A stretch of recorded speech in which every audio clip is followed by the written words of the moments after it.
Hoy más que nunca las opiniones están polarizadas.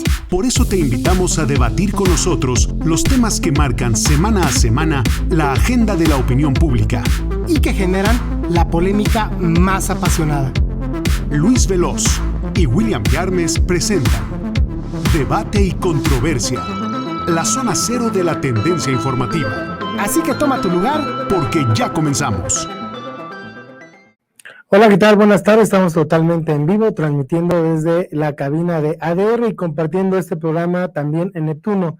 Tengo el gusto, como cada tarde de viernes, de saludar aquí en la cabina de ADR a mi amigo, el profesor William Yarmes. ¿Qué tal, William? El gusto es mío, Luis Veloz. Buenas tardes a todos, qué gusto saludarles y aquí estamos con mucho gusto. ¿Qué dice la buena vida, William? Ahí la lleva, la vida siempre es buena, Ok. por donde le veas. Así es, La ese vida siempre optimismo es buena. es importante tener siempre digamos, un panorama positivo, ¿no? Una acción positiva. Definitivo. Para que te vaya bien. Mira, todo empieza con eso.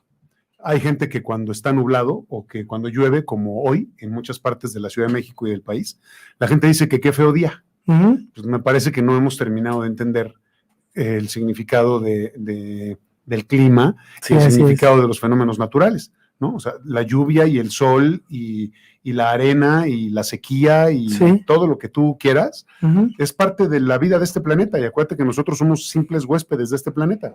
Entonces, Habitantes a mí me de preocupa este que la gente planeta. diga, ¿qué día tan feo? Cuando está lloviendo, pues si el agua es vida. Claro. Si no lloviera, entonces sí nos tendríamos que preocupar porque nos quedaríamos sin agua. Y precisamente a la gente no le gusta, en esta ciudad por lo menos, por la cuestión de las inundaciones, pero eso es una responsabilidad de un tercero. El que llueva, bienvenido sea por parte Fíjate que de la naturaleza. es ¿no? una responsabilidad porque los asentamientos urbanos, desde la época prehispánica, los asentamientos urbanos se pusieron en el curso histórico, por decirlo de alguna manera, del agua. Uh-huh. ¿Sí me entiendes? O sea, hay muchas poblaciones que se instalaron por supervivencia, y esto es natural, muy cerca del agua, y muchos incluso se instalaron en los cauces de los ríos, Uh-huh. pero se instalaron cuando los ríos estaban secos, y Ajá. nunca se imaginaron que cuando hubiera una afluencia importante de agua, el agua iba a recuperar su camino tradicional y les iba a pasar por encima. ¿Sabes dónde pasa esto todos los años? ¿Dónde, En verdad? Tabasco. En Tabasco. En Tabasco todos los años pasa lo mismo. Se inundan, muchos lugares de Tabasco se inundan porque son los cauces naturales de los ríos Uh-huh. desde hace cientos de años o más. Y entonces aquí en México, pues no se nos olvide dónde estamos. México es una cuenca. México es una cuenca, entonces no hay de otra. El agua va a terminar en el centro de la cuenca, y curiosamente en el centro de la cuenca fue en donde se cumplió o donde se llevó a cabo el mito de Uh-huh. Huitzilopochtli y el águila de vuelta a la serpiente, y entonces pues nos instalamos o se instalaron justo en el centro donde se acumula el agua. Así es. Lo cual no es ni bueno ni malo, pues finalmente estabas buscando el agua y la supervivencia, y mira qué lugar, estamos siempre entre el quinto y el séptimo país del mundo con mayor biodiversidad, o sea, tampoco estaba tan errado el tema, ¿no? Uh-huh. Pero sí tenemos que ser muy conscientes de eso. Si tú pones una calle por donde antes pasaba un río, el error es tuyo, ¿eh? Sí. El error es tuyo, y tuyo como civilización y como desarrollador, Ajá. y después como autoridad, que no se preocupan por el tema de... Pues todo el desasolve del agua, ¿no? Todo eso. Hay que aclarar que no nada más es culpa del gobierno. Pero la que manda es la naturaleza. Así que es. quede claro. Y aquí el que manda es Sí. el público. Y a mí me encanta que llueva. También a Me mí. encantan, los días nublados son preciosos, extraordinarios, es una señal de vida. Los fenómenos naturales, los huracanes, Sí. todos los volcanes, las erupciones, los sismos, son cosas de la naturaleza. El planeta Sí. está vivo, y qué bueno que lo podemos vivir y que lo Así podemos es. entender y que lo podemos estudiar. Así es, William. Pues mira, te decía que aquí el que manda Sí, claro, es el Claro, público. claro. El público ya nos está saludando y nos Hola, da hola, qué muchísimo gusto poder saludarlos. Los invitamos a que sigan nuestra cuenta en redes sociales, Sí. @en la zona cero.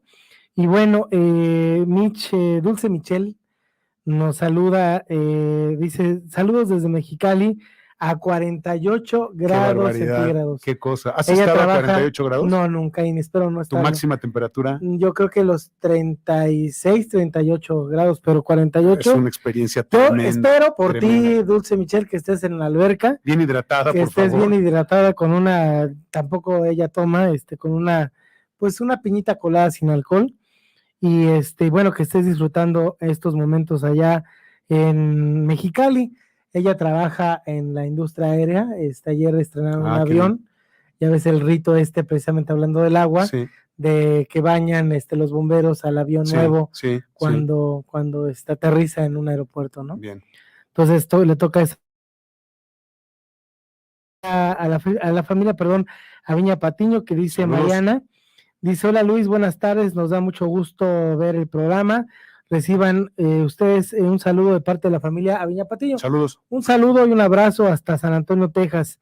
También Rosario Pantoja nos manda saludos. Gracias. Aquí en la Ciudad de México, gracias, William. Gracias. Pues vamos a entrar en la materia, William. Vamos. Definitivamente esta semana estuvo inundada, por así llamar el término, de información relativa al peritaje, a los diversos peritajes.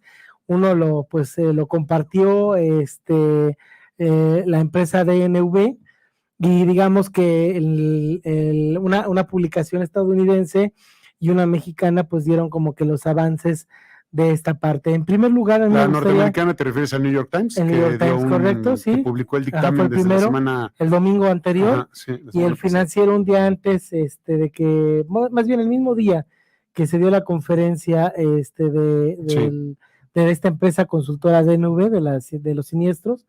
El Financiero también hizo un adelanto de lo que venía. Sí. De entrada, William, pues ¿cómo entender digamos, reportaje de The New York Times? Que de reportaje tiene un asterisco porque por ahí dijeron la palabra que era protegida, esta Claudia Sheinbaum, y nosotros en el mundo del periodismo sabemos que no puedes emitir tu comentario en un reportaje, o sea, bajo el lineamiento hay como que muchas confusiones en los géneros, ¿no? Sí, incluso a veces uno se confunde por lo mismo que no se construyen bien las piezas periodísticas. De entrada yo quiero preguntarte, ¿crees que sea una cuestión circunstancial el hecho que The Economist y ahora The New York Times estén como que muy pendientes en el acontecer nacional? Son diferentes contenidos, pero son dos publicaciones que vienen de fuera y que simbran la sociedad mexicana. Sí. Pues mira, coincidencias no creo que sean. En política no hay coincidencias, ¿no? Y menos cuando hay este tipo de intereses. La otra parte es la publicación de New York Times. Es una juzga con mucha tendencia ciertas cosas, se emite algunos calificativos por ahí que le restan mucha credibilidad. Yo recomendaría, bueno, si lo quieren leer para que vean lo que dice y que estén enterados de lo que dice, está bien que lo lean, pero la verdad es que es un documento que no es objetivo. No es un documento objetivo, o sea, lleva jiribilla, por decirlo de alguna manera. Y ese es un gran problema, ¿no? Que estemos leyendo cosas que no son oficiales, que no son serias, que no son rigurosas, que no son protocolarias, digamos, ¿no? Que no están bien arbitradas, ¿no? Finalmente. Tiene muchos comentarios ahí calificativos, ¿eh? Se juzgan muchas cosas.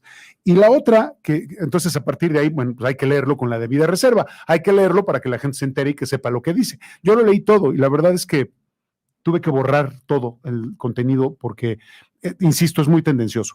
Y la otra parte, la que más me llama la atención de esto y que creo que es en donde conviene entrarle un poco a la discusión y después entramos al tema de la línea 12 como tal, pues el tema es que tú dices que estas publicaciones han simbrado a la opinión pública o han simbrado a la sociedad, pues la verdad es que no. La verdad es que no, mi querido Luis. Si de por sí en México no se lee, menos vamos a leer The New York Times. O sea, una persona que lee The New York Times es una persona que está en una posición diferente del común de la gente. ¿Sí me explico? O sea, leer el New York Times significa que tienes un interés especial, ya sea por la información o por saber cómo va la línea editorial del periódico o por entender lo que piensan de la información en otras partes del mundo, lo cual para un periodista es muy importante. O sea, tú como periodista estoy seguro, y no te voy a preguntar aquí cuántos, pero estoy seguro que tú lees periódicos de otros países y tú lees periódicos seguramente de Francia y lees periódicos de España o bueno, lees periódicos de Europa y lees periódicos de América Latina y lees periódicos de Estados Unidos y de Canadá. ¿Occidentalizados? Sí.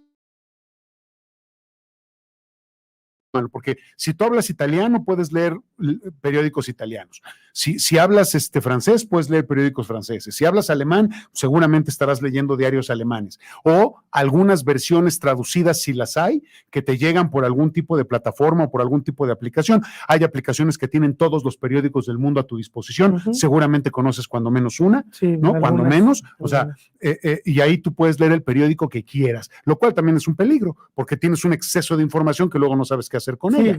¿Qué haces con los periódicos de Cali, ¿no? O qué haces con los periódicos de La Paz en Bolivia. O sea, de pronto dices, bueno, sí está bien, pero el periodismo también es muy local. Entonces, si tú quieres saber de qué están hablando en otros países, bueno, pues sí está bien. Siempre cuando llevamos las juntas o los propios programas, y se me hace muy atinado el no hablar de lo que no conoces, en el sentido que... Es una regla de oro.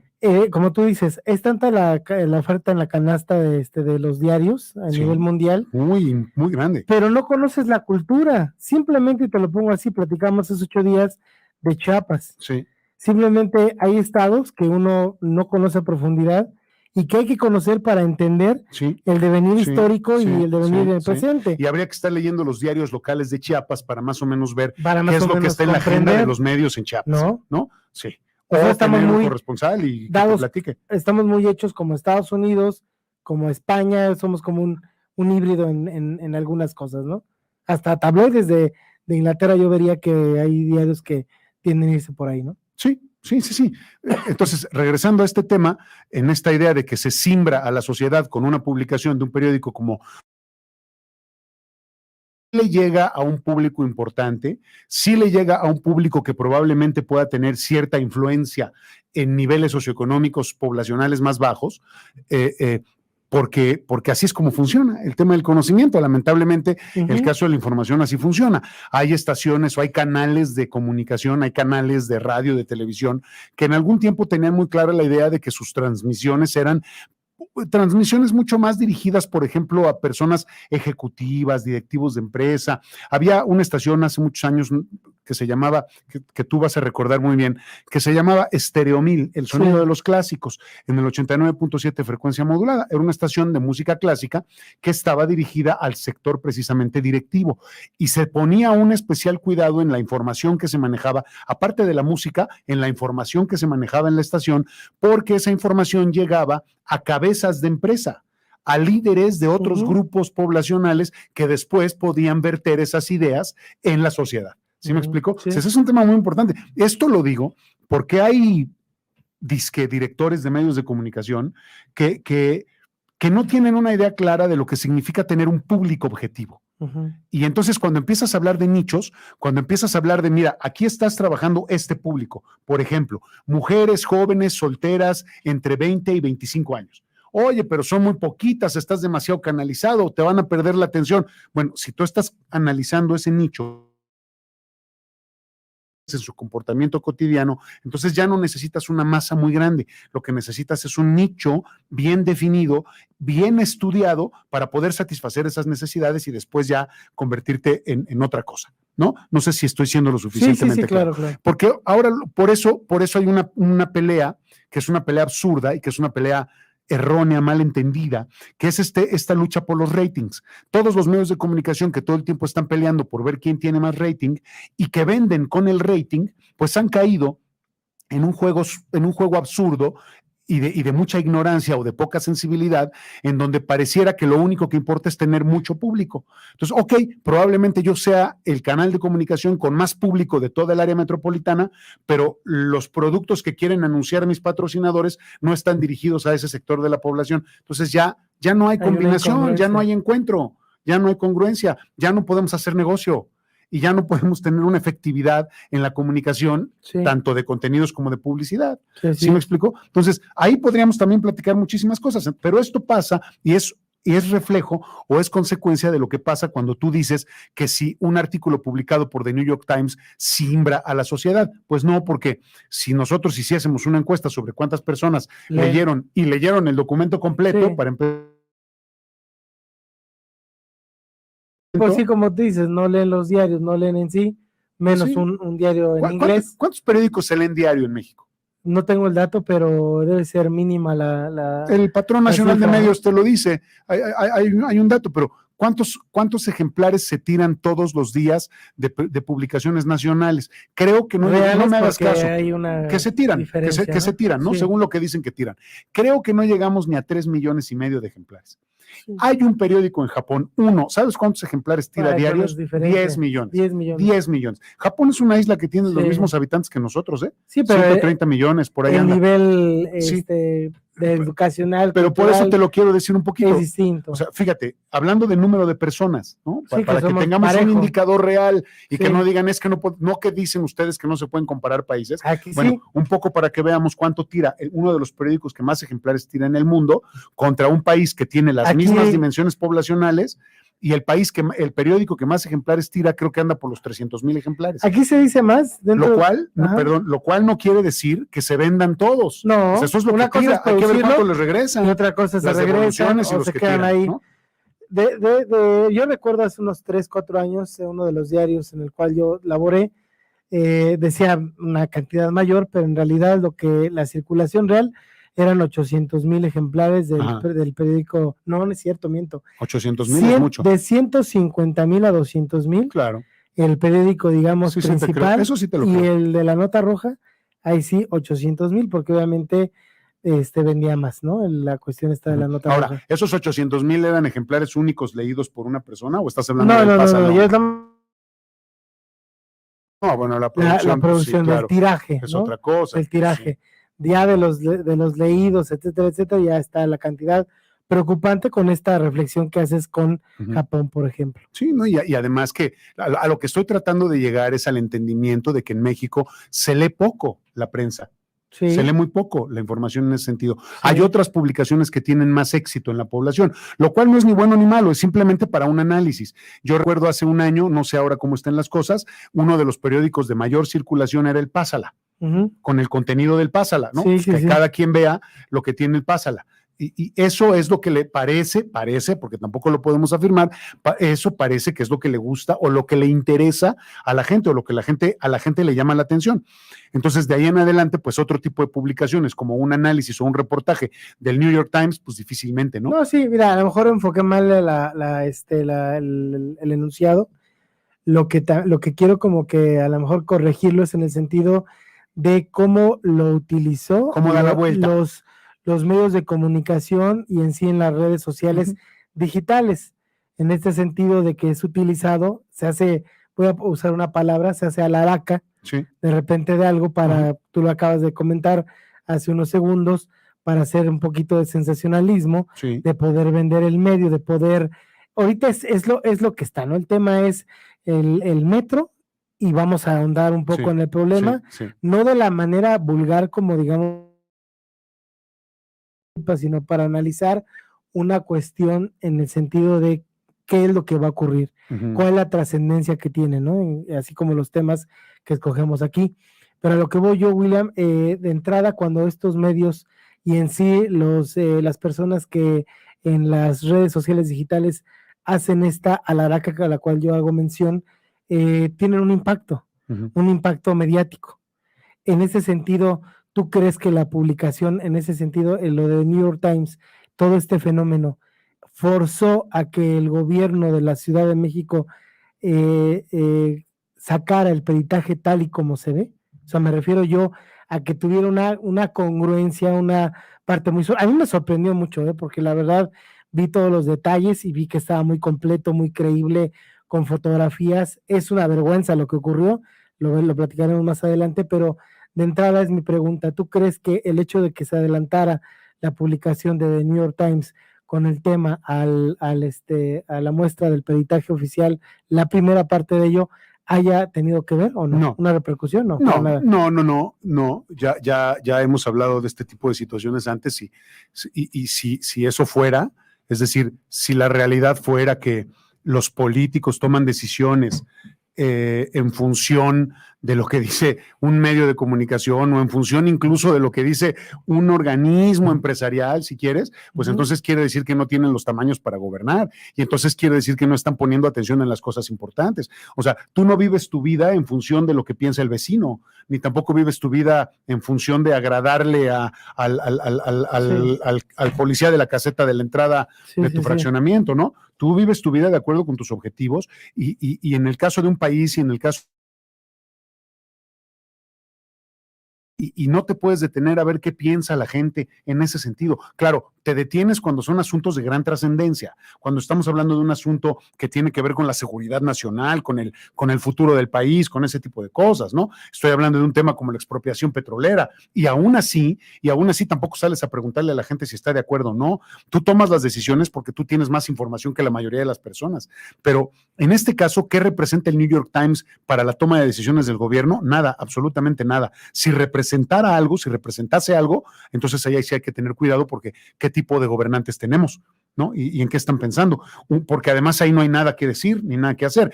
Otra cosa sería que un presidente hiciera un comentario. Entonces sí, desde la vía diplomática habría que iniciar una conversación y tal vez hacer un reclamo o preguntar o un extrañamiento, lo que sea, pero para eso hay un protocolo diplomático. En este caso no.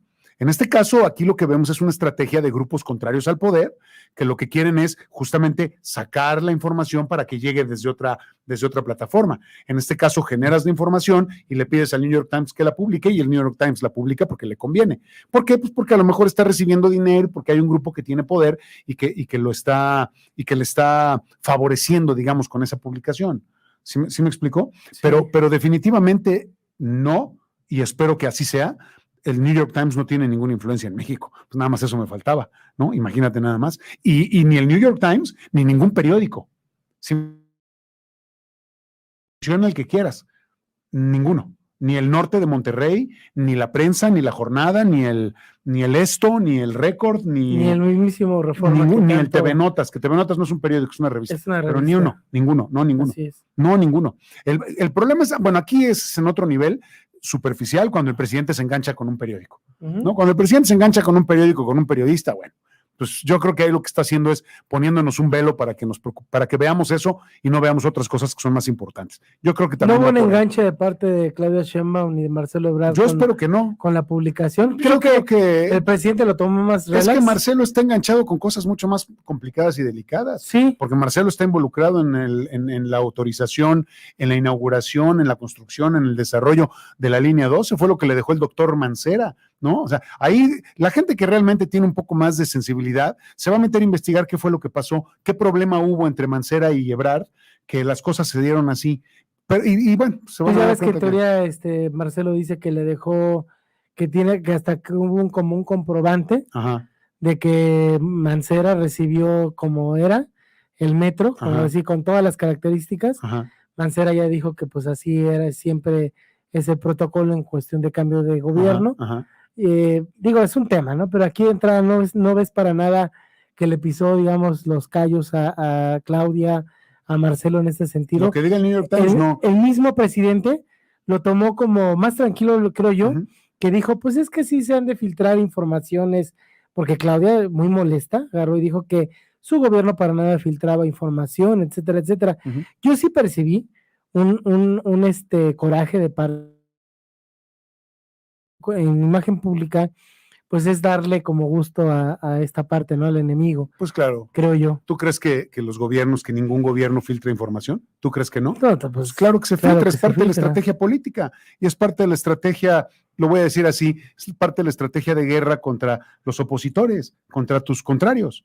Claro que pasa. Y también los reporteros y los periodistas hacen su labor y buscan información y tienen sus fuentes y saben dónde rascarle para obtener información. Y eso es válido, pues de eso se trata el periodismo.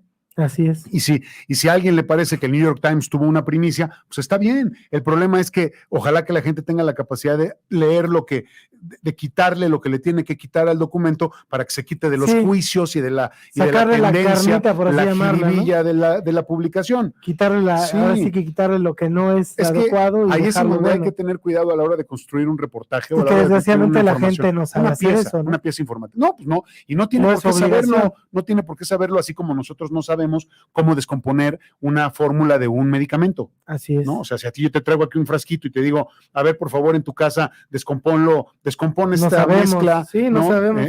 La mezcla se puede descomponer, no, el compuesto sí se puede descomponer. Ajá. A ver, descomponme este compuesto, por favor, para que me digas cuánto tiene de cada componente. Así es. Pues no tienes por qué saberlo, y tampoco no tienes que saber de memoria la tabla periódica de los elementos, porque no es de tu incumbencia, porque no es de tu ámbito profesional. Ahora, a lo mejor si te interesara y tuvieras mucha cultura y quisieras tenerla, pues a lo mejor sí, si sientes que te va a servir para algo, pero hoy conocer la configuración electrónica de un elemento, si no eres químico, yo creo que no la necesitas. O sea, es un conocimiento que gracias a la secundaria que te lo dio. William, y entrando, por ejemplo, en el ámbito de cómo ves los resultados, a mí me gustaría saber tu punto de vista. ¿Los resultados de qué? ¿De la Copa América? Los resultados, ¿Qué están jugando ahora? Los resultados del peritaje, sí, la Eurocopa. Bueno, es que los resultados del peritaje no van a sorprender a nadie, Luis. Porque ha habido peritajes desde que se inauguró, desde antes de que se inaugurara la línea ha habido pero peritajes. No se sabía que había, en lugar de 12 pernos, había solo 3. Sí se sabía eso. Hay cosas que sí se saben, claro, porque hay un reporte técnico que tú tienes que entregar para el mantenimiento. Pues debe haber hasta bitácoras que desde la construcción. De todo. A mí lo que me llama la atención es que hubo hasta empresas, digamos, que certificaron la obra, por ley tiene que existir. Sí. ¿Y dónde están, William? ¿Dónde estuvieron? O sea, realmente, ¿qué es lo que se hizo? Pues yo creo que han estado de vacaciones disfrutando y gastándose lo que les dieron de moche para certificar. Pues literalmente. Literal. A ver, Luis, hay que decirlo así, porque eso es lo que ocurre. Eso es lo que ha ocurrido históricamente en este país desde hace algunas décadas. Tú para construir algo necesitas mocharte, y para que te den permisos y para que te den autorizaciones tienes que mocharte, no cumplir con los requisitos. ¿Sí? O sea, yo lo estoy señalando, aquí lo estoy criticando, no estoy diciendo que esté de acuerdo, ni te estoy diciendo, ay Luis, ¿de qué te asombras? No, hay que asombrarse, hay que indignarse y hay que darle seguimiento, pero eso es lo que ocurre. A ver, estos gobiernos se han caracterizado por un nivel de corrupción elevadísimo.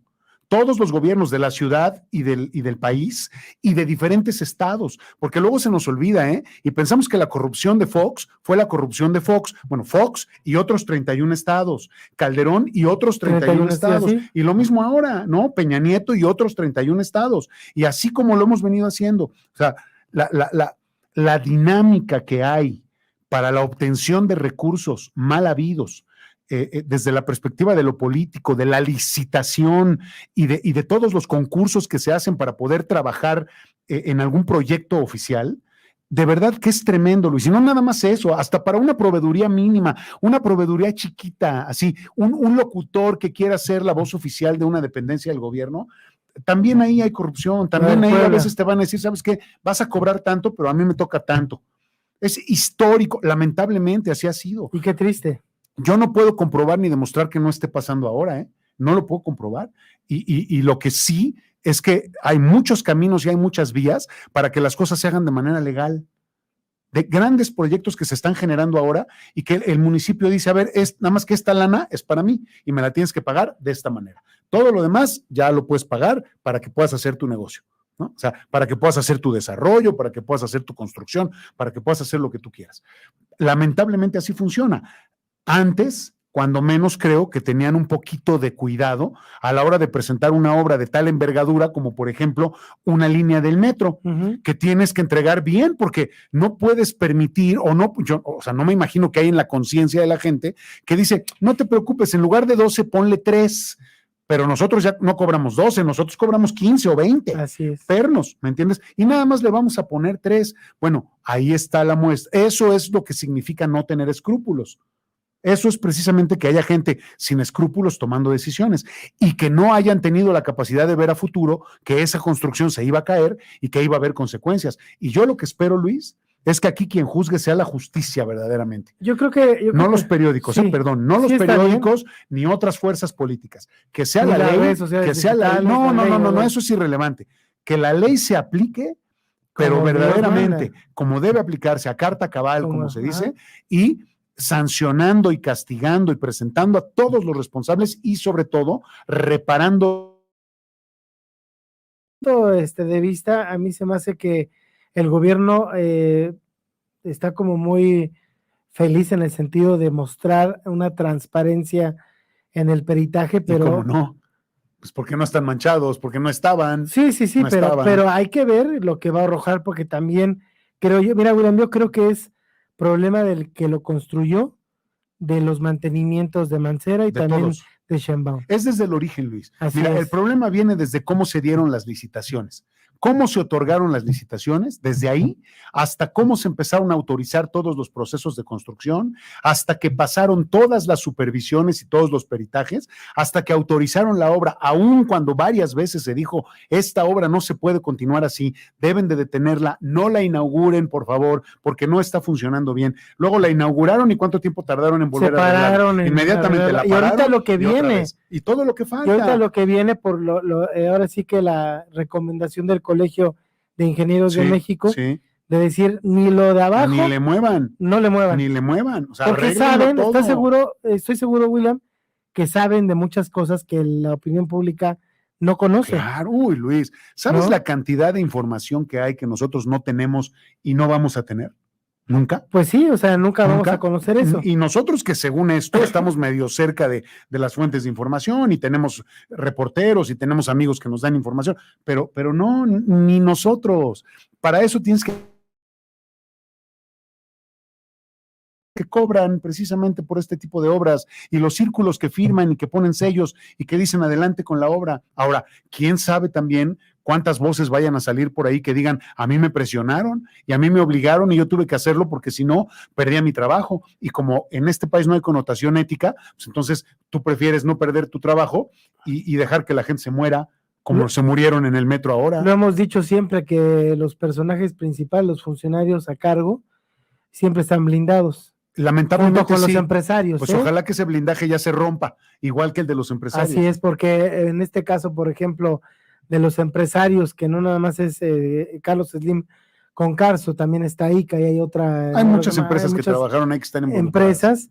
Finalmente, pues ahora sí que los presidentes, los directores de las compañías se van a lavar las manos y van a decir, aquí está este señor, Arturo Pérez, era el subdirector, era el contratista, era lo que sea, eres el culpable.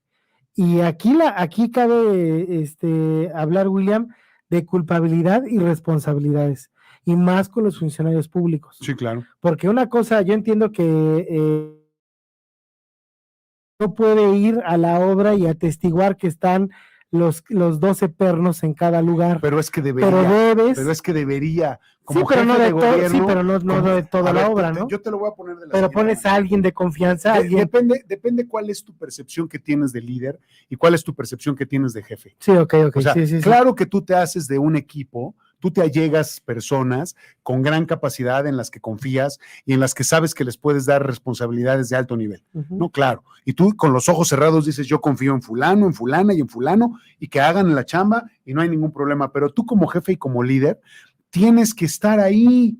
Como jefe de gobierno, al menos yo lo que pensaría, no sé, a lo mejor es demasiado doméstico, a lo mejor es demasiado simplista lo que voy a decir, pero yo como jefe de gobierno, yo saldría a recorrer las calles para ver en qué estado se encuentra la ciudad, y saldría yo en mi coche, y a lo mejor me acompaño de mi secretario particular, pero para que esté anotando todo lo que está mal, y todo lo que yo pueda hacer como jefe de gobierno, lo reviso, y hablo con la gente y hablo con el director de área que a lo mejor puse yo y le voy a decir, oye, maestro, no estás haciendo tu trabajo. Y yo creo que esto es básico en cualquier entorno en donde haya un liderazgo o donde haya una organización, en donde haya jerarquías.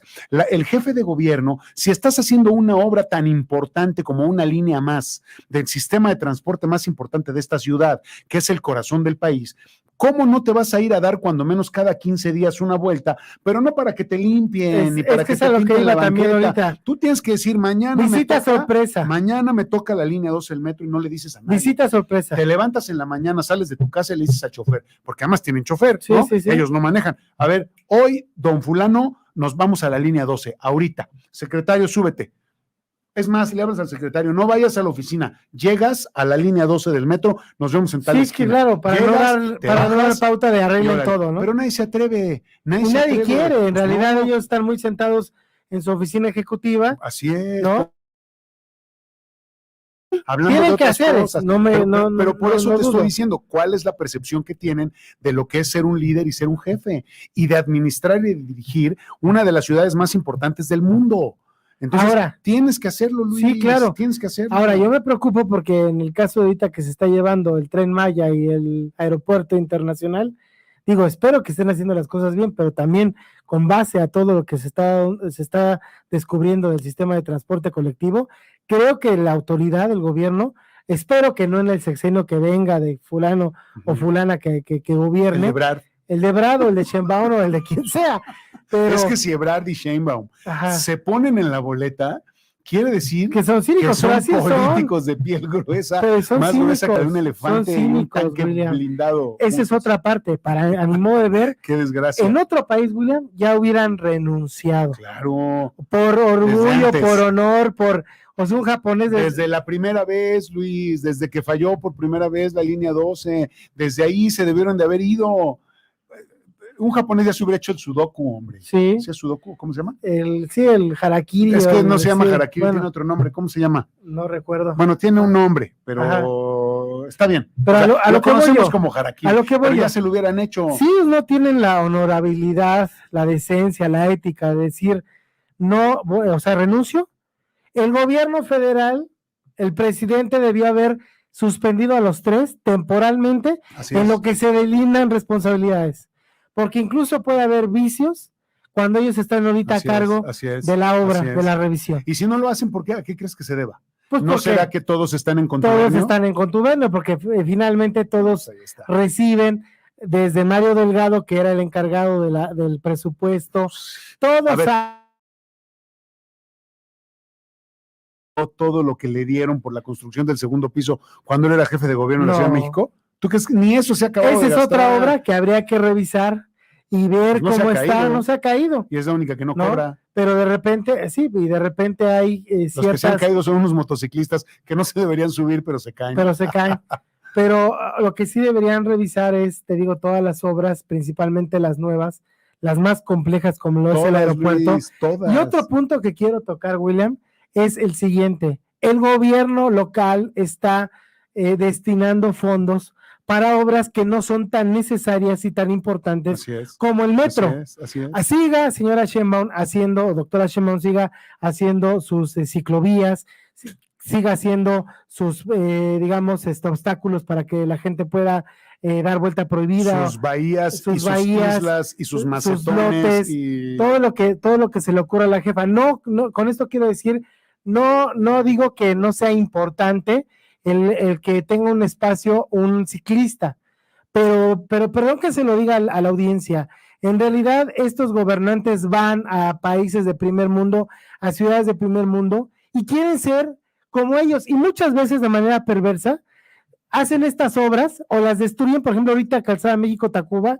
está toda derruida, William, porque van a meter, no sé si ciclovías, yo me imagino que sí, o hasta el Metrobús, no van a meter también ahí, lo van a extender, etcétera. Pero a lo que voy, William, siempre tiran y vuelven a construir, tú bien lo dijiste hace unos minutos, porque ahí, en este, digamos, presupuesto que les piden a quien construye estas obras, les dicen vulgarmente, ¿sabes qué? Cuesta 10, ponle 15, me vas a dar 3 por debajo del agua. No, pues estoy, ahora sí que estoy tropicalizándolo de manera más humilde, ¿no? Pero a lo que voy, William, es una vergüenza el hecho de que cinismo de no darse cuenta que en el metro, y lo platicamos hace cuántos meses, William, hace casi un año, que platicábamos de los altos riesgos que tiene el metro, y tú lo dijiste hace poco. El metro lo hicieron por arriba para que se viera, claro, para que fuera plataforma. Dice Marcelo, por abajo. Dice Marcelo que él ya había pasado su digamos, la posibilidad para haberse candidateado, que había candidateado, su voto había sido hacia López Obrador, bla, bla, bla, bla, bla. En realidad lo que él hizo una presión hacia los arquitectos y los ingenieros de la obra para que se entregara en tiempo y forma, pero eso de forma entre comillas, porque en realidad con un recorte de presupuesto, que aquí tiene usted las consecuencias. ¿Estamos de acuerdo? O sea, Sí. Es terrible, William. Yo lo veo Pues así, es una vergüenza. terrible. Mira, es una vergüenza y hoy más que nunca estamos viendo el nivel de políticos que tenemos y el nivel de corrupción que se ha tenido justamente en esa parte, ¿no? En todo el ámbito político, en todo el ámbito empresarial, en todo el ámbito industrial, ¿no? Hoy cada vez es más claro y tiene más razón ese dicho de que cualquier persona que tenga muchísimo dinero tiene que hacerte dudar de cómo obtuvo su fortuna, ¿no? Sobre todo en los tiempos modernos, porque parece que hoy para hacerte de una buena fortuna necesitas manejar elementos de corrupción de muy alto nivel. Aquí lo único que podemos hacer, Luis, porque no tenemos acceso a otra cosa, a menos de que nos pusiéramos en esa misión de decir, vamos a hacer una investigación a fondo, vamos a buscar en fuentes fidedignas dónde está la información, vamos a buscar con algunas relaciones o con algunos amigos, vamos a ver qué información podemos sacar y vamos a hacer un reportaje propio, pero no tenemos tiempo y no tenemos presupuesto para eso, como para decir, a ver, vamos a nosotros a hacer una investigación paralela para ver quién es culpable y los vamos a señalar. De todo lo que pasó en la línea 12, desde el principio, desde que se autorizó la línea 12 hasta hoy, 18 de junio de 2021. ¿No? Hasta donde vamos, digamos. Y también hay que tomar en cuenta que las otras líneas requieren de el mantenimiento, brutal. El metro está en una situación brutal. Y si siguen así, ahora sí con una postura terca, necia, sin querer ver ni escuchar lo que en realidad ahora sí que es evidente, pues van a seguir pasando cosas. Claro que van a seguir pasando cosas. Yo no quiero saber qué es lo que puede ocurrir en este país. Si se conjunta, por ejemplo, una desgracia natural, como que surja un volcán, por ejemplo, o que de repente haya otra tragedia en el metro, o que de repente haya un accidente aéreo por falta de honestidad, de compromiso y de, pues ahora sí que las cuentas claras para la población. ¿Quieres otro tema de investigación que va a tronar en algún momento, pero no dice nada porque hay mucho dinero? La Terminal 2 del aeropuerto. La Terminal 2 del aeropuerto de la Ciudad de México se está cayendo, Luis, se está cayendo. Y es la más reciente. Nadie dice nada. ¿Por qué? Por los mismos materiales. Nadie le interesa. Sí, por los mismos materiales, por lo mismo. Entonces, ahí está. ¿En qué sexenio fue? Tú lo acabas de decir, no me acuerdo. Fue en el de... Fue Calderón, creo. Fox. No sé quién inauguró la Terminal 2. Lo importante es que ya desde hace muchos años, pero no hacen absolutamente nada, solamente le tapan, porque claro, pues ese tipo de construcciones tienen mucho plafón y nadie sabe cómo está horrible, de verdad, Luis, o sea, es un peligro y no les importa. Y lo que da votos, desgraciadamente, es lo nuevo, lo que está por arriba, claro, lo que se hace diferente, la diferencia, por eso repito, ahorita es más atractivo para el gobierno reinaugurar el Foro Cosmos, lo que conocimos como el Cine Cosmos, sí, claro, que todo ese dinero, no dudo que haga falta espacios de cultura, etcétera, etcétera, pero hay prioridades, esas prioridades no se están llevando a cabo. ¿Te parece si vamos a un corte comercial? Sí, pero ¿sabes qué? Yo creo que tú estás muy enojado con el tema de la ciclovía, pero porque no tienes bici. No tengo bici, porque si me parecería oso ruso. ¿Y qué tiene? Tú pues sí. la bici. No, bueno, es una mala broma, pero es un poco para jugar ahí con el sarcasmo. Dice nuestro amigo Marco Guzmán, dice, hola, muchas Marco. Felicidades, concuerdo con ambos. Abrazo. Gracias, pues esta es la viva voz de quien ve, debate y controversia. No se vaya, regresamos después de una pausa comercial. Continúa con nosotros en Debate y Controversia. En unos segundos regresamos. Ya estamos de regreso en Debate y Controversia. Que continúe la polémica.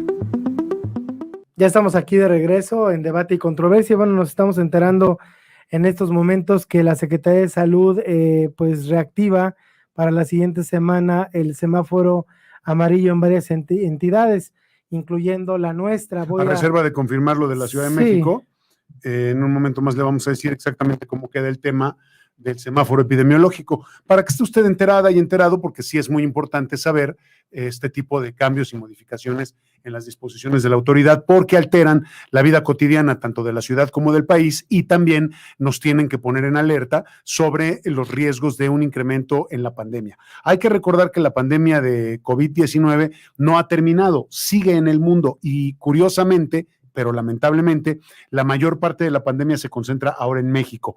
En México, perdón, no es cierto, borre lo que dije. Se concentra en América, y parece que se empieza a incrementar en África. Pero por lo pronto América tiene una cantidad muy importante de casos y es importante que esté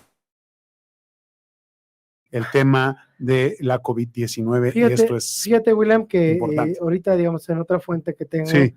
Dice que la Secretaría de Salud pone a la Ciudad de México en semáforo amarillo, pero hoy el gobierno de la Ciudad de México anuncia la continuación del semáforo verde. En teoría, la próxima semana entrarían esta cuestión del semáforo en amarillo. Entidades como Campeche, Chihuahua, Ciudad de México, Colima, Nuevo León, Sinaloa, Sonora y Veracruz estarán en amarillo. ¿De dónde es tu nota? Es del diario El Financiero, esta información. Y digamos, en un grupo de periodistas están esta parte que te digo que la autoridad en la capital todavía no hace el cambio, aunque pues se me hace pues ahora sí que muy grave, ¿no? A ver, dice, el Universal dice... Aquí tengo ya la tarjeta Órale, dale, del gobierno de la Ciudad de México. Esa dice, es la buena. A ver. Tarjeta informativa sobre el semáforo epidemiológico en la Ciudad de México. De acuerdo a la última estimación de riesgo epidemiológico recibida por el gobierno de la Ciudad de México el día 17 de junio de 2021, la Ciudad de México se ubicó en 9 puntos de 40. Esto representa un incremento de 1 punto comparado con la última estimación oficial recibida el día 3 de junio del 2021. De acuerdo a los lineamientos establecidos por el gobierno verde, se encuentra en los 8 puntos. Es importante resaltar que todos los indicadores evaluados por el gobierno de México, incluyendo casos COVID-19, hospitalizaciones y defunciones, así como de sus tendencias, se encuentran todavía en los mismos rangos que los obtenidos el 3 de junio cuando se determinó el tránsito hacia el semáforo verde. El único indicador que ha presentado un incremento de nivel de riesgo de 1 punto adicional es la tasa reproductiva, que es altamente sensible a cambios en el número de casos COVID-19. Aún con estas variaciones en el número de casos de la Ciudad de México, continúa cercano al mínimo histórico de casos, con una reducción del 92%, una reducción del 91% en el número de ingresos hospitalarios y una reducción del 98% en las defunciones con respecto a sus respectivos máximos. La Ciudad de México ha estado siempre y continuará en plena coordinación y concordancia con la definición del color del semáforo epidemiológico que defina el gobierno de México en términos de los lineamientos aplicables. En el caso de la Ciudad de México, las actividades económicas, así como los lineamientos particulares a la reapertura de cada una de ellas, se han llevado a cabo de manera paulatina dentro del programa Reactivar sin arriesgar. Por esta razón, el cambio del semáforo verde no involucró la apertura total de ninguna actividad y de igual en el puntaje global del semáforo epidemiológico no requiere todavía ninguna restricción adicional al proceso de reapertura. Finalmente, el gobierno de la Ciudad de México continúa monitoreando de manera permanente todos los indicadores relacionados a la pandemia y estará informando, así como tomando cuando se requiera los medios necesarios para garantizar la salud de todos los habitantes de la ciudad. De igual manera, continuaremos informando todos los días la evolución de estos indicadores. Bueno, aquí... Entonces, ¿en qué estamos? ¿En qué estamos? ¿En qué estamos? Pues yo, o sea, lo que yo entendí en el comunicado que acabo de leer, que está un poco confuso, que todavía no llegan los indicadores que tú comentabas ahorita, lo que es la hospitalización, todo esto está como en norma, pero sí el gobierno, o sea, digo, si va a continuar en el semáforo verde, ahorita lo decíamos en el corte comercial, a mí se me hace una manera muy irresponsable el hecho de que se va a llevar el domingo el Día del Padre y que puede incrementarse estos números y ahora sí, pues tener el semáforo amarillo. Ahora sí que entre más rápido actúe una autoridad, William, menos riesgos van a correr sus ciudadanos. A ver, creo que lo que tenemos que hacer aquí para no estar entrando en dudas y no caer en el error en el que caen muchas personas de estar especulando y buscando, hay que buscar la información oficial y qué es lo que dice la página del gobierno de la Ciudad de México y qué es lo que dice la página de salud de México. No del gobierno de la Ciudad de México, sino de México. Sí, ajá. El gobierno federal. Sí, porque si empezamos a decir, mira, es que yo estoy viendo que tal dice una cosa y yo estoy viendo que tal dice otra, pues estamos justamente cayendo en el error en el que cae todo el mundo. Entonces, hay que buscar la página. Hasta el domingo el semáforo es verde para la Ciudad de México. A partir del 21 de junio, ¿cuál es el semáforo que aplica? ¿Sí me explicó? Eso es lo que tenemos que ver. Y yo le pido a la gente que esté muy pendiente de ello, porque van a empezar a cruzarse las informaciones. Ahorita un periódico decía que el gobierno de la Ciudad de México puso el semáforo en verde, pero el gobierno federal y la Secretaría de Salud federal lo puso en amarillo. A ver, ¿qué haces como ciudadano? Pues sí, ¿qué haces? Totalmente, ¿no? Entonces, una contradicción. A ver, cuidado, vamos a buscar la información que, según la información de la Secretaría de Salud, dice lo siguiente: el semáforo epidemiológico del 21 al 4 de julio de 2021, del 21 de junio, es decir, a partir de este lunes, del lunes que viene, pone a los estados de la siguiente manera: en naranja, Quintana Roo, Baja California Sur, Tabasco, Yucatán y Tamaulipas. En semáforo amarillo, para que tome usted precauciones y medidas, en semáforo amarillo, según la Secretaría de Salud, Campeche, Chihuahua, Ciudad de México, Colima, Nuevo León, Sinaloa, Sonora y Veracruz. Y en semáforo verde, todos los demás.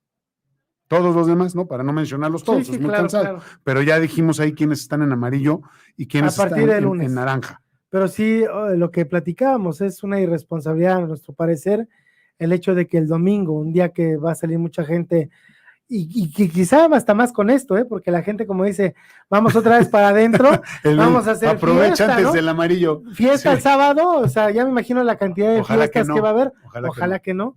Y los convivios del Día del Padre del domingo. Bueno, manténgase por favor bien informada, bien informado, no pierda de vista su medio de comunicación de confianza, que espero que sea uno profesional, serio, que realmente busque información confirmada, y revise por favor cómo va a quedar el semáforo epidemiológico a partir del lunes, porque si las escuelas ya querían regresar a clases en la Ciudad de México el lunes, pues perdón, pero ya no se va a poder. Así es. Ya no se va a poder, y los jóvenes que ya estaban en la escuela van a tener que regresar otra vez a su casa porque estamos en semáforo amarillo. Bueno, estaremos. Hoy estamos en semáforo verde. Bueno, ¿quieres cambiar de tema, Luis, para ya no aburrir a la gente con esto de los semáforos?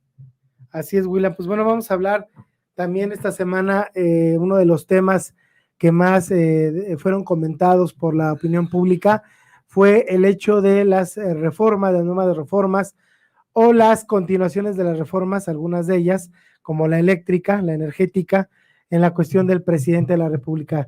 Me gustaría platicar lo principal, lo más que llamó la atención y la preocupación, el hecho de que la Guardia Nacional estuviera a cargo de la Secretaría de la Defensa Nacional. En este sentido, digo, es polémico porque la gente tiene un temor en la cuestión de que, pues, más vez de manera más presente en el desarrollo de la sociedad, el ejército mexicano. ¿Qué tan negativo, qué tan peligroso puede ser, o cómo lo ves tú, William? A mí me parece que es uno de los más grandes errores que se han cometido en este país desde hace 53 años. 52, 53 años. Sí, te escucho. Poner al ejército en las calles, darle responsabilidades, asignarle responsabilidades que van más allá de su capacidad y de su alcance, creo que es muy peligroso. ¿Por qué estoy diciendo que desde hace 52, 53 años se puso al ejército en las calles? Porque desde el movimiento de 1968, del 2 de octubre, desde el movimiento estudiantil, se hizo un movimiento muy importante de unidades militares en todo el país, pues en aras de controlar a la población. Uno podrá tener una imagen muy honorable y profesional, prístina del ejército, y por eso goza de algo de credibilidad en la población, pero porque eso es lo que se ve desde fuera. el ejército ha tenido una historia de persecución, una historia de extorsión, una historia de maltrato al pueblo mexicano que en los lugares más recónditos de este país los pobladores saben, han sufrido, han vivido y hoy todavía tenemos muchos problemas en ese sentido.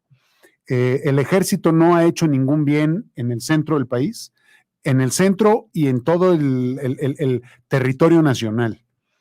Sobre todo en los lugares en donde está destacado, en donde se supone que tiene puestos para vigilar y para mantener la seguridad.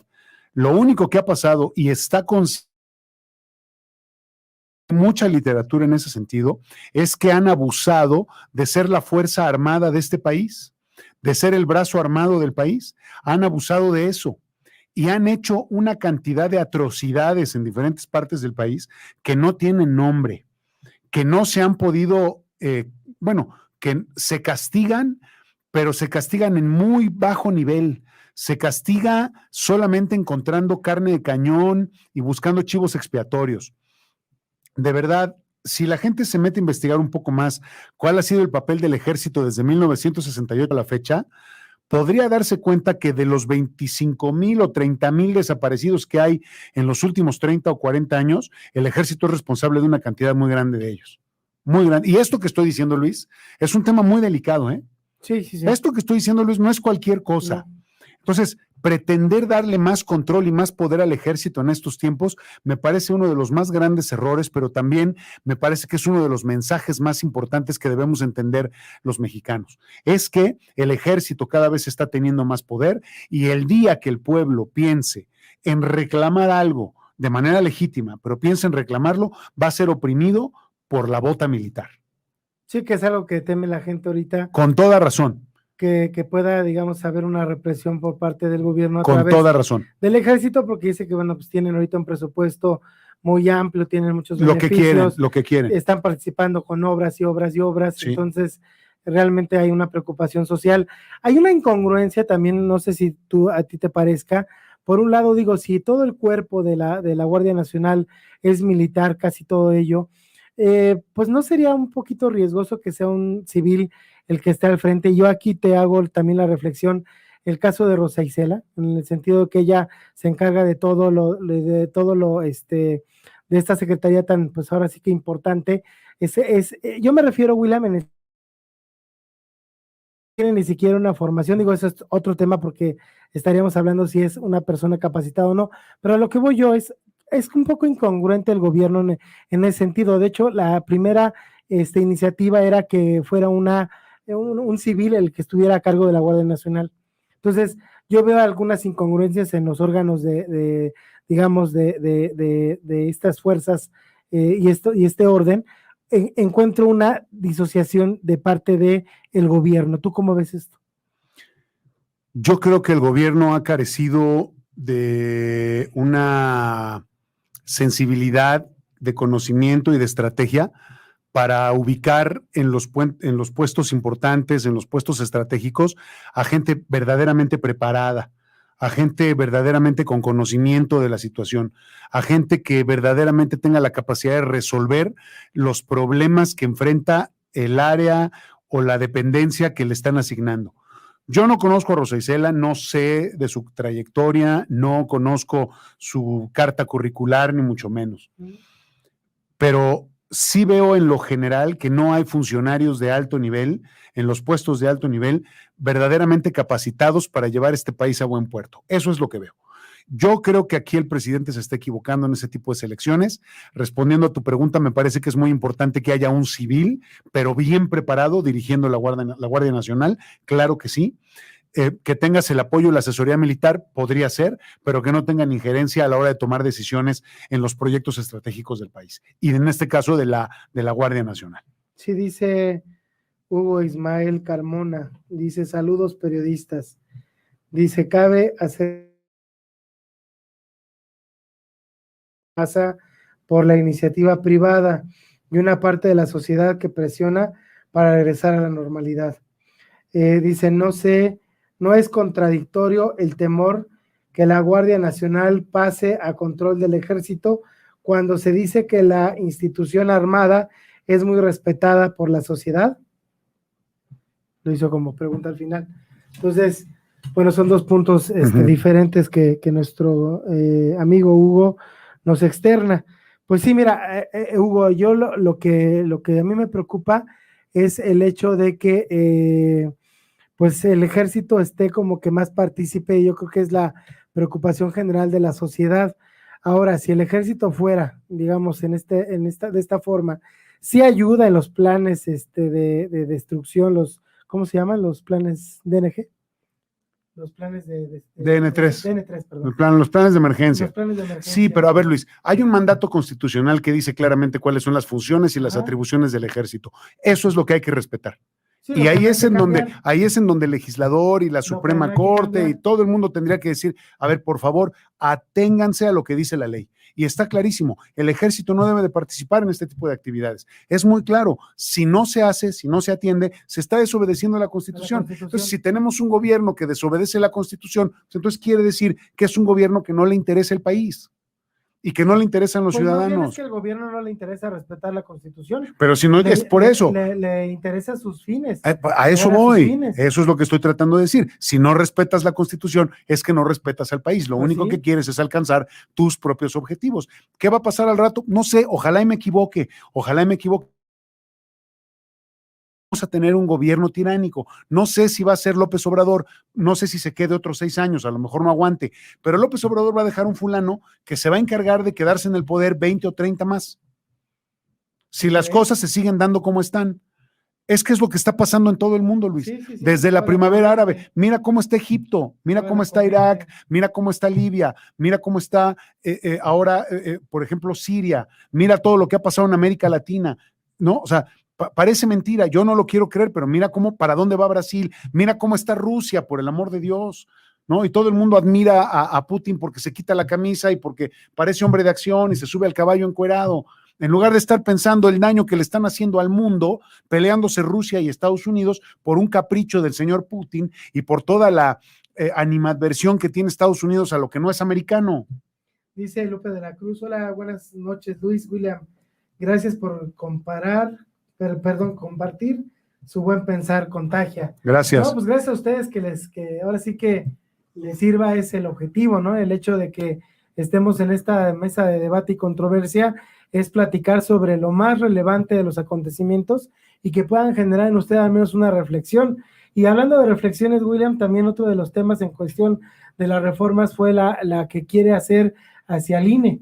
En este sentido no hay mucha información, el presidente no se ha pronunciado en nada al respecto, pero hay, conforme a lo que dijo en días recientes previos a la elección, de que quería reformar el instituto, que lo hemos platicado, no está tan descabellado el asunto, pero hay un miedo en ese sentido de la sociedad de que desaparezca o de que ponga a sus cuates o a sus digamos, funcionarios para que pueda hacer y deshacer a diestra y siniestra y pueda poner a quien quiera.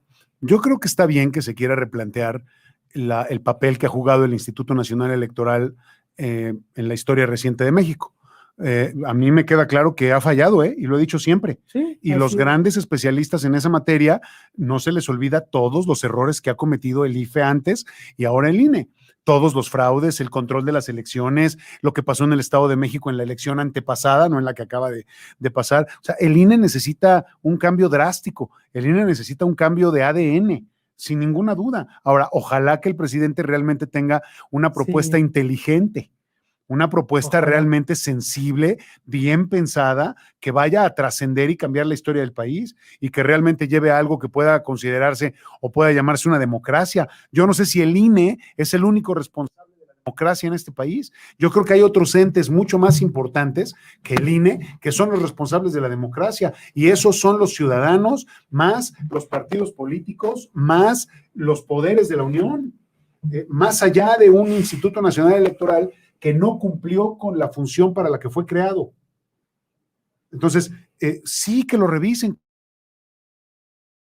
Todo lo ven mal, ¿no? Y entonces, si López Obrador quiere quitar al INE, todo el mundo se asusta. Pero nadie hace el análisis de qué es lo que ha venido haciendo el INE. ¿Hay que quitarlo o no hay que quitarlo? Al INE hay que cambiarlo a como dé lugar. Yo no sé si van a quitar a la gente y se va a seguir llamando igual, o van a reformar realmente su estructura. Yo sí creo. Pero yo creo que es necesario. Yo sí creo que debe tener una existencia, debe existir, perdón, un órgano, no sé si se llame INE o se llame un órgano que regule los procesos electorales. Exactamente, que sea visor, que exista, pero sí estoy de acuerdo contigo, que le quiten toda la carga política a todas estas. Eso hay que quitarlo y ojalá sea ciudadano, realmente ciudadano. Aquí la desgracia, William, es que una cosa es lo que anuncia el gobierno en diferentes sexenios y al paso de los días, ni siquiera hace años, al paso de los días se va contaminando. Mira, a mí lo que me preocupa es que el presidente Andrés Manuel López Obrador esté jugando el típico y tradicional juego de la política, ¿no?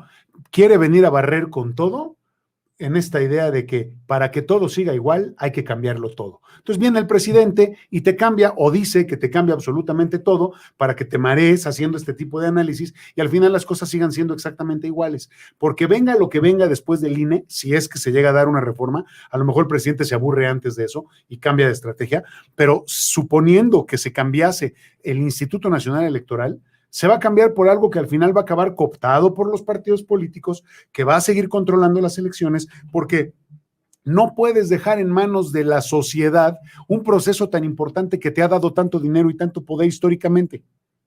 Sí, claro. Nunca ha funcionado así, nunca. Pero pues sí, es la realidad. Así es la realidad. Déjame hacer un punto y aparte para hacerte esta referencia bibliográfica. Ok, sí, está bien. Porque lo que acabo de decir sobre el ejército sí es un tema muy importante y no quiero que la gente piense que estoy diciendo las cosas sin información. Hay un libro de Editorial Aguilar que se titula La Tropa, ¿por qué mata a un soldado? Es un reportaje, es una investigación muy interesante hecha por Daniel Arrea y Pablo Ferri. Sí, te escucho. Te la recomiendo, mi estimado Luis. Sí. Te la recomiendo. A usted que nos hace favor de vernos, le recomiendo este libro, La Tropa, ¿por qué mata a un soldado? Daniel Arrea y Pablo Ferri. Se dedicaron años a investigar todo este proceso. ¿Qué pasa con los soldados que están en la cárcel, en el campo militar número 1, detenidos, porque fueron llevados a juicio? Y como resultado de esos procesos los metieron a la cárcel. Pero todo lo que hay detrás y todo lo que pasa. Si usted quiere saber por qué el ejército hace lo que hace, entre algunas cosas de las que hace, lea este libro. Y luego le sigo dando otros libros, porque hay muchos sobre el tema. Mucho, para que la gente, es que es importante darle un poco de luz a la gente en ese sentido. ¿Sí me explico? O sea, sí. a mí de verdad me sorprende que el ejército tenga el nivel de aprobación que tiene. Otra vez, Ismael Carmona. Dice, ¿qué da más miedo? ¿El fulano o la fulana que vaya a sustituir al presidente en su cargo con su misma corriente de pensamiento o un personaje surgido y sugerido por por este... Ay, no alcanzó. A ver, yo leo. Sí, aquí es para mí lo último. ¿Cuál es el que quieres que lea?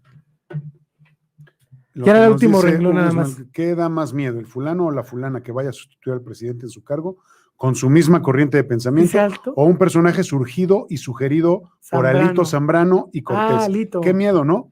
Pues Hugo, no sabemos qué va a pasar ahí, ¿no? O sea, yo no sé, o sea, a mí hasta cierto punto me gusta la ideología de López Obrador, y te lo he dicho muchas veces. O sea, me gusta su pensamiento social, me gusta cómo maneja algunos conceptos importantes, cómo está dirigido de alguna manera a la gente que no había sido atendida en gobiernos anteriores, que históricamente había sido olvidada, que había sido desechada de alguna manera. Pero de pronto veo, no sé qué le pasa al presidente, yo no sé si es un hombre berrinchudo, que de pronto se confronta con otros grupos de la sociedad que ni siquiera se meten con él. Entonces ahora parece que les está pegando a los de alto nivel socioeconómico y ahora parece que también se está enfrentando a la clase media. Eso es también el punto que vamos a tocar a continuación. Perdón, pero no entiendo al presidente, me gustaría poder platicar con él o con alguien cercano para preguntarle qué es lo que está leyendo. Yo he aprendido contigo en este programa a tener una óptica distinta, que sí, estoy de acuerdo que hace falta mirar a las partes desprotegidas de este país, de impulsarlas, desarrollarlas, pero lo que yo creo es que tiene el presidente una inquietud, tiene un plan perverso en cierta manera, que le faltan pantalones, yo lo he platicado aquí en el programa, no sé si por fortuna de todos, que le falta pantalones para hacer este tipo de cosas que lo pudiesen como catapultar a un Hugo Chávez mexicano, a un Nicolás Maduro, o sea, de repente le pega al gobernador de Tamaulipas, pero se esconde. y dice, yo no fui, ¿no? O sea, sí te regañan en Estados Unidos y es una esté buscando la autoridad estadounidense, pero yo no fui, ¿no? Entonces, en ese sentido, como que el presidente, no sé si afortunadamente, eso no me queda a mí juzgarlo si es una fortuna o un desfortunio el que sea así, pero creo yo que le falta en ese sentido una fuerza, en el hecho de querer, por ejemplo, cuando anuncia, ¿no? Que va a desaparecer al INE o que lo de Salgado Macedonio, o sea, son discursos como que asoma el garrote, pero en realidad al final de cuentas lo baja porque sabe en ese sentido y considero que hasta la fecha, hasta el día de hoy, es democrático porque respeta la opinión de los poderes o respeta la opinión de la prensa, aunque no conviva con ella, o sea, hay garantías, hay libertades. En ese sentido estoy de acuerdo que López Obrador hasta el día de hoy no es un dictador, no es tan autoritario, aunque lo quiera hacer, no lo logra hacer, ¿no? Espero que sea un poco más inteligente, más sensible el presidente. Espero que sea un poco más congruente con lo que ha venido diciendo a lo largo de su campaña y de su gobierno. Y también espero que de verdad se dé cuenta de lo que este país necesita. Yo creo que sí lo sabe. Y ojalá que lo que haga sea escribir una página positiva de la historia y que logre borrar un poco o disminuir, porque borrar va a ser difícil, pero disminuir un poco esa brecha que hay entre los más ricos y los más pobres. Que haya un nivel de justicia mucho más claro en este país, que haya un nivel de equidad mucho mayor, que las diferencias entre los más ricos y los más pobres sean menores, que haya una repartición mucho más equitativa de la riqueza, que haya una política tributaria mucho más justa, mucho más clara y que haya más oportunidades para la gente. Así es, William. Nos escriben dos personas más, si gustas leerlo también. A ver, Saúl Morales Lorenzana, ¿no? Sí. Dice, ya no entendía hacia dónde querían llevar este debate y controversia, pero a mi parecer ambos están llevando esta plática hacia un solo punto. Están personalizando esta plática contra una persona y si solo causan controversia, pero entre la población. Dicen que tal vez López Obrador va a querer hacer lo mismo que hicieron los priistas y panistas por más de 70 años.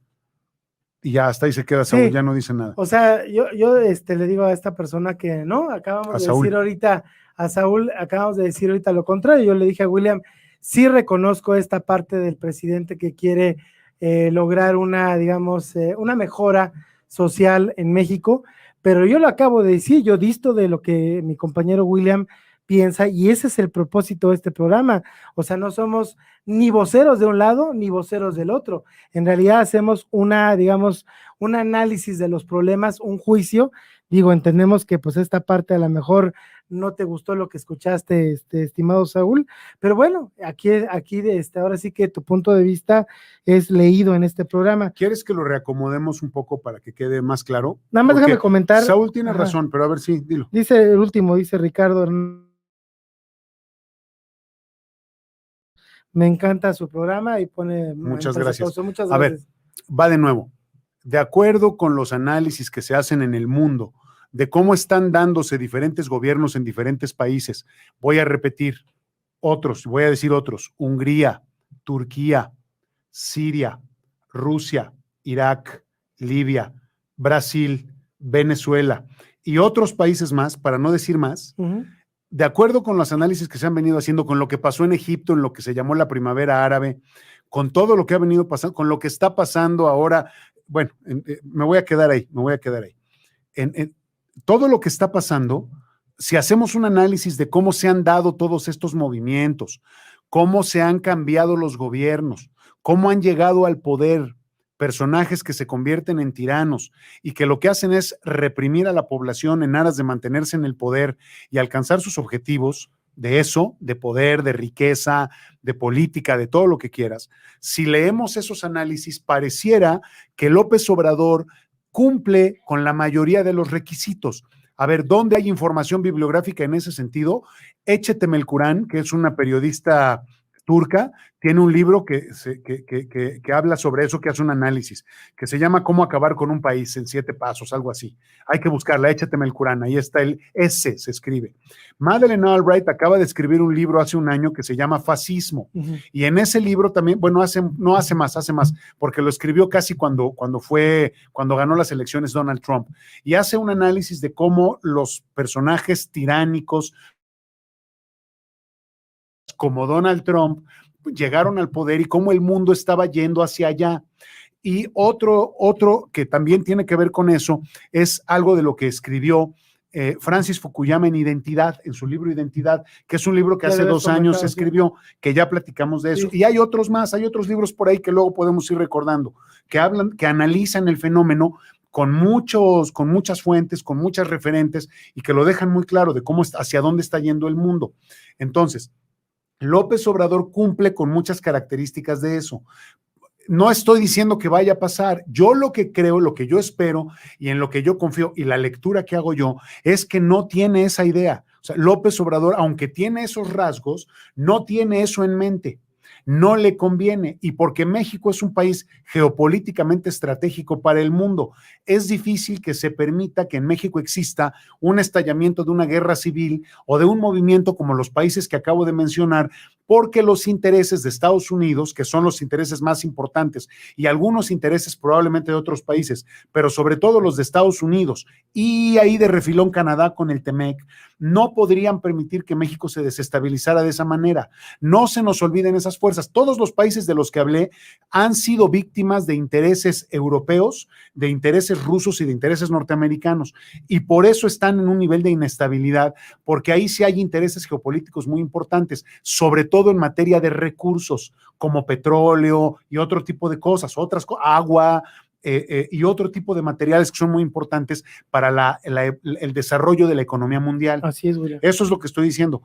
No que parezca que, yo no estoy diciendo ni siquiera creo que vaya a ser así, que López Obrador vaya a ser un Hugo Chávez, de ninguna manera, hombre. No tiene la manera de hacerlo, no hay forma. Yo respeto los puntos de vista de toda nuestra audiencia, pero curiosamente cuando uno habla de la administración o la critica, surgen estos comentarios. Yo te invito, Saúl, y a toda nuestra audiencia a que pues vea todo nuestro programa, y ahí tratamos de hacer un equilibrio, un balance, y cuando no es posible, porque pues puede haber varios William y yo, pues ni modo, así es nuestro pensamiento. Finalmente, pues esa es la libertad de opinión que confiere este país. Agradezco en los controles, William, ya gracias el tiempo, a Valeria Malibrán, también en producción por parte de ADR, a Ricardo Hernández, estuvo también en la cabina David Arteaga. A nombre de mi amigo William Yarmes. Gracias, Luis, gracias a todos. Yo soy Luis Veloz, con mi amigo William, lo esperamos el próximo viernes, 6:30 de la tarde, aquí en esta mesa de debate y controversia. Buen fin de semana. Nos faltó tiempo, pero nos sobró mucha pasión por la noticia. Debate y controversia. La zona cero de la tendencia informativa. Te esperamos aquí el próximo viernes a las 6:30 de la tarde. Por Neptuno y ADR Networks, activando tus sentidos. Nos encanta pensar diferente. ¿Y a ti?